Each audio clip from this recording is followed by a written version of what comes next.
If you ask me, Joe Biden's student loan cancellation plan is headed for a big trash can inside the Supreme Court building. That's just me. We'll have to wait until sometime in June or July to find out. But joining me now to talk about it, Congressman Byron Donalds from the great free state of Florida. Byron, welcome back. I want to read you something that Brett Kavanaugh said. We tried to get the exact sound, but I'll just read you the quote.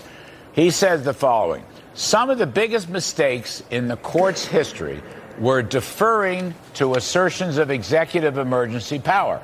Some of the finest moments in the court's history were pushing back against presidential assertions of emergency power." Now, that is a very important phrase, which I think goes to the heart of this issue. What emergency power did Biden ever have to do this? He had none.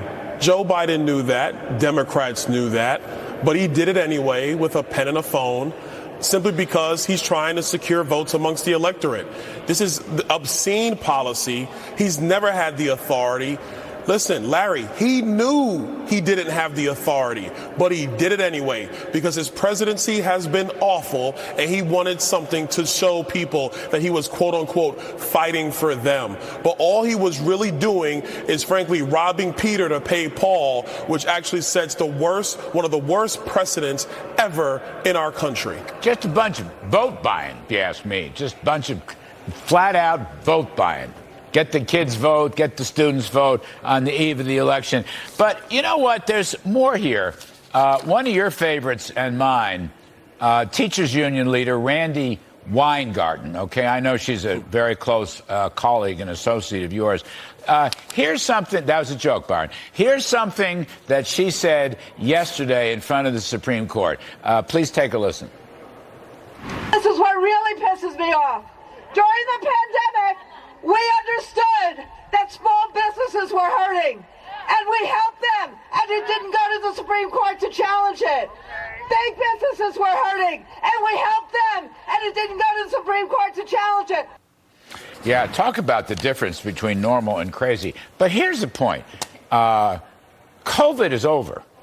I mean, we gave plenty of assistance, including to students. We did it in the Trump administration in a bipartisan way. Whether we were right or wrong, we did it in 2020.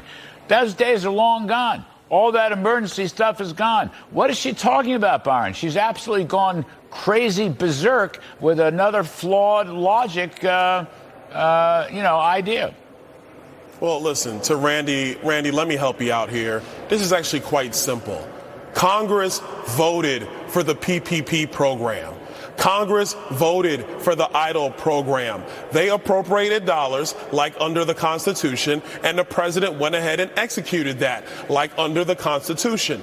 Very different from Joe Biden just signing an executive order where no member of Congress debated or voted on student loan relief. And Randy, do you know why the president didn't have us debate it and vote on it? Because he knew it would go down in flames on a bipartisan basis. That is why. I would hope the head of the American Federation for Teachers would actually understand separation of powers and the U.S. Constitution. But if she doesn't, Larry, just tell her come see me. I'll help her out. Well, I'd be happy to. You know, I once interviewed her years ago on another network on a different show. I think she's gotten a little more loose ends since then. But here's the thing, too, the hypocrisy, Byron, with respect to President Biden. So he says the COVID emergency is over as of whatever, May, something or other. So if the COVID emergency is over, then why is he putting in or using emergency authority or the Defense Production Act to have a student loan cancellation program that's going to go on for 4 years? I mean, on the one hand, he says emergency is over. On the other hand, he says I still have emergency powers, and this stuff's going to play out for a long time. I mean, the logic of that escapes me, and I think that will really hurt him in the Supreme Court. You know, I think it is going to hurt him as well. The president, frankly, has no leg to stand on. He knows that, so he's flailing. But now let me turn to the person at 1600. I'll help him out with his presidential authority. Secure the southern border, because if we don't have Americans dying from fentanyl in our streets, it would actually make our streets safer, our economy better, and the very people who need help paying student loans can probably find better economic outcomes in the future to pay those loans that they took out in the first place. The president should probably start there and reverse some other things as well. Well, carry that forward. All right, it's good thought, great thought. The cost estimates are $500 billion all the way up to $1 trillion. So why shouldn't that money, why don't the kids pay what they owe for a change? It's only about 25% of the whole population. And put the money into the border. Put the money into the border, which is desperately needed, as you say, to stop fentanyl, to restore law and order, to stop the cartels. I mean, why not do that? That's a matter of the power of the purse. Well, look, I think at the end of the day, they need to repay the notes because the notes need to be repaid. When you borrow money, we all know, Larry, you got to repay it. That's what keeps the entire credit system flowing. If this is allowed to stand, and I don't think it will be, I think the Supreme Court is going to strike it down pretty handily, actually. But if this is allowed to stand, it creates a massive moral hazard for the future of the United States, because then it'll be at the whim of any president choosing to use federal dollars to pay off debts of any group of Americans they see fit. It's just flat out wrong. It is un-American. I'm glad the Supreme Court, in my opinion, is going to do the right thing. Byron, while I got you real quick, Sure. The ESG resolution passed the House. I think it's going to be voted on the Senate today. People are optimistic. All my sources say it'll get through the Senate. I know you were involved in this thing. Fiduciary rate of return should be the only calculation, not social policy. Will Biden sign it, Byron Donalds? What do you think?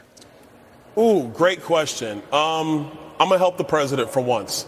Sign the resolution, Mr. President. The only thing that matters is rates of returns for all of the people in our capital markets, whether they're Republicans or Democrats. Everybody needs good returns for their portfolio. It helps people with retirement prepare for their golden years. We have a great economy. Let's not mess it up with this silly policy known as ESG. Sign the resolution, Mr. President. Do a good job. Let's do that. Congressman Donalds, you have been a big help to the president, to Randy Weingarten, to me. It's always a pleasure to have you on, really. Please come back as soon as possible. Anytime. Thanks, Larry. All right, take care.